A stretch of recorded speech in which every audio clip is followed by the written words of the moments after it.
मौजूद हूँ सचेती थाना क्षेत्र के अंतर्गत सचेती थाने पर है। 1 महीने के अंदर 4 चोरी की वारदात हो गई है, पर यहाँ के जो थानेदार साहब ब्रजमोहन जी किसी की एफआईआर लिख दी है खाना पूर्ति के लिए, किसी की एफआईआर नहीं लिखी है। हमारे साथ वो पीड़ित है जिनकी एफआईआर तो लिख गई है, पर एफआईआर लिखने के बाद उस पे भी इन्होंने अपने हाथ से एप्लीकेशन लिखवाया है।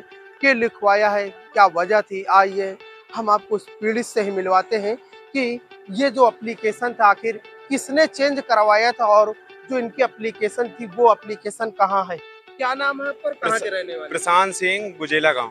क्या हुआ था तुम्हारे सर हमारे गांव पे 23 की रात 24 को सुबह चोरी हुई थी सर। क्या आपने प्रार्थना पत्र दिया था? प्रार्थना पत्र हमने यहाँ पे आके थाने में दिया था आके, तो यहाँ से टीम गई थी थाने की, वहाँ जाके जांच किए थे जाके। फिर उसके बाद हमने एफआईआर के लिए अब बोले करके कि एफआईआर लिख दीजिए, तो एफआईआर बोले करके अंशुल सर ने बोला करके कि अभी एफआईआर नहीं लिखी जाएगी। तो अभी आपने एक अंशुल सर का नाम लिया, अंशुल सर कौन है? ये अंशुल सर दरोगा सर, मतलब डबल स्टार है यहाँ। क्या उन्होंने कहा है? ये बोले करके कि बेटा जाइए आप एफआईआर के पीछे ज्यादा परेशान मत होइए, काम हो रहा है। तो हमने कहा सर ऐसे कैसे हमें पता चलेगा क्या काम हो रहा है। तो हम चले गए, 4-5 दिन तक यहाँ आए हम दौड़े। फिर यहाँ ब्रजमोहन सर मिले, उनसे हमने बोला करके कि सर हमारी एफआईआर लिख लीजिए। तो उन्होंने बोला चलो ठीक है लिखते हैं। तो हमने बोला ये एप्लीकेशन हमारी ले लीजिए आप। तो उन्होंने बोला ये नहीं लेंगे हम जो बोल रहे हैं वो आप लिखिए। तो हमने कहा ठीक है यार बोलिए अब। तो वो बोलते गए, हमने कहा इसमें हमारा आभूषण का कोई सामान ही नहीं लिखा गया है। तो बोल रहे हैं जो हम बोल रहे हैं वही तुम्हारी इसमें लिखी जाएगी, बाकी कोई नहीं लिखी जाएगी। आपके घर में जो चोरी हुई थी क्या क्या सामान चोरी हुआ? मम्मी की ज्वेलरी थी, 2 चैन थी और काने के झाला थे और पायल थी, 8,000 रुपए थे और बिछुआ था और 3 जोड़ी पायल थी और अन्य सामान। तो क्या पुलिस ने जो एफआईआर लिखी है तो क्या उस पे ये नाम नहीं लिया? कोई इसमें नाम नहीं दर्शाया है, उसमें जो आभूषण का कोई सामान नहीं दर्शाया एफआईआर में। जो आपकी एप्लीकेशन लिखाई थी थाने के बाहर लिखवाए थे, अंदर लिखवाए? अंदर लिखवाए थे सर, कैमरा के सामने लिख रही थे एप्लीकेशन। किसने लिखवाया? ब्रजमोहन सर ने। ये ब्रजमोहन साहब किस पद में तैनात है? ये सर 3 स्टार हैं इनके, मतलब इंस्पेक्टर हैं सर। अच्छा, ये हाँ। जो एप्लीकेशन लिखी गई है ये कितने दिनों बाद लिखी गई है? ये 23 की रात 24 की सुबह चोरी हुई थी, 29 तारीख को एफआईआर लिखी गई है हमारी। 5 दिन बाद? 5 दिन बाद जी। कोई वजह बताया कि 5 दिन बाद हम लिख रहे हैं? नहीं कोई वजह नहीं बताया करके, जब हम मतलब बार बार आ रहे थे तब जाके लिखी गई, नहीं तो वो भी एफआईआर नहीं लिखती हमारी। तो जो आपके घर पे फॉरेंसिक टीम आई थी वो आपने बुलाया था या फिर थानेदार साहब ने भेजा था? नहीं हमने 1076 पे हमने कॉल किया था, 1076 पे सीएम हेल्पलाइन नंबर पे कॉल किया था, वहाँ से बोले थे करके, तो उन लोगों ने बोला था कि चलो हम बात कर रहे हैं, उनके जरिए से आई थी टीम। देख सकते हैं यहाँ के स्थानीय लोग किस तरह से थानेदार साहब और यहाँ के पुलिस प्रशासन से परेशान है। ये तो एक नॉर्मल आदमी है जो लगातार जो प्रशासन के बीच रहने वाला है। उस महिला को भी इन्होंने भी अंधेरे में रखा। ये उस महिला से जानेंगे कि उसके साथ क्या हुआ था। मैडम क्या नाम है आपका, कहाँ? मेरा नाम है प्रियंका वाजपेयी, मैं एडवोकेट हूँ पेशे से और मैं श्री राम प्रताप पैलेस गुजेला में है जो कि थाना सचेती के अंतर्गत आता है।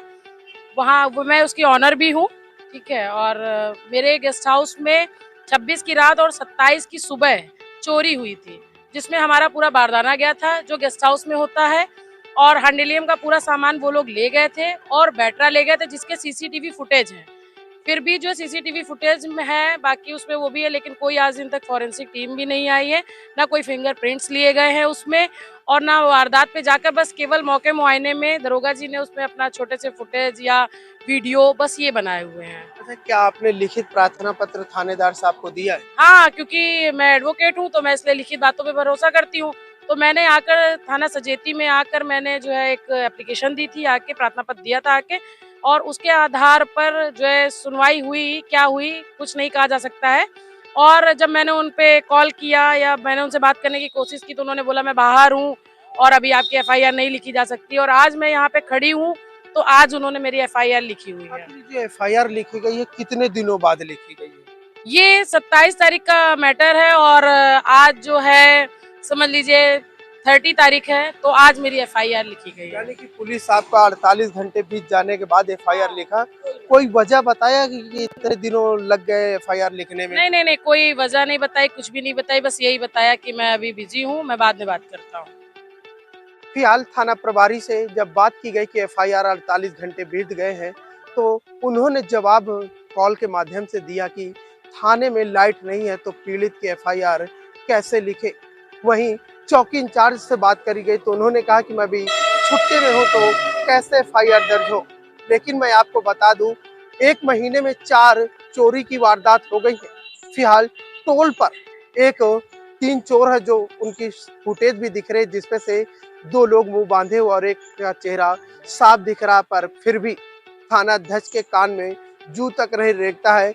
यहाँ तक कि उस पीड़ित का अभी तक एफआईआर भी दर्ज नहीं हुई। आखिर क्यों? आइए हम उस परिवार से जानते हैं, उस पीड़ित से जानते हैं कि उसके साथ क्या हुआ था, वो चोरी की वारदात किस गांव से हुआ था और किस समय हुआ था। क्या नाम है आपका? मेरा कहाँ के रहने वाले? नरेंद्र सिंह बीबीपुर के रहने वाले हैं। आपके यहाँ जो सेसर चोरी हुआ है, क्या समय था और कौन सी समय डेट थी? 9 बजे सेसर से हम कतराई करके घर पहुंचे हैं। 11 बजे मऊ नखस के कैमरा से आने की लोकेशन है। कैमरा में 11:33 में वापसी सेसर जोड़ के जा रहा है। 12:03 पे टिकमापुर से निकला है और 12:17 में टोल प्लाजा से पार हो रहा है। 12:27 में टाटा मोटर से पार हो रहा है। अभी आज 23/10 की घटना है।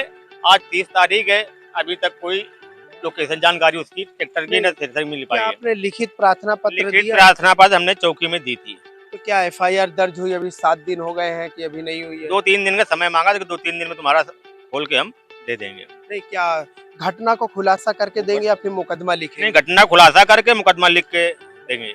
आखिर 7 दिन बीत गए हैं, अभी 7 दिन का क्या कारण बताया ना लिखने का? कि खोज कर रहे हैं, उसकी हम जांच कर रहे हैं, हर कैमरों में जा रहे हैं। एप्लीकेशन नहीं लिखा है तो थानेदार साहब क्या कहते हैं लिखने का? कह जाते लिख देंगे और मना नहीं किया उन्होंने लिखने के लिए। बोले 2 दिन का समय चाहिए और खोज रहे हैं ट्रैक्टर ट्राली आपकी थ्रेसर को खोज रहे हैं।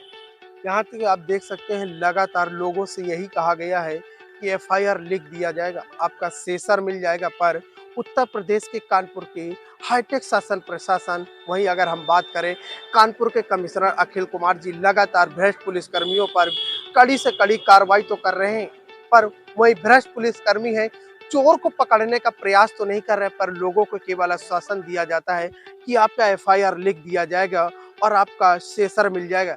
क्या इससे समस्या का हल हो पाएगा?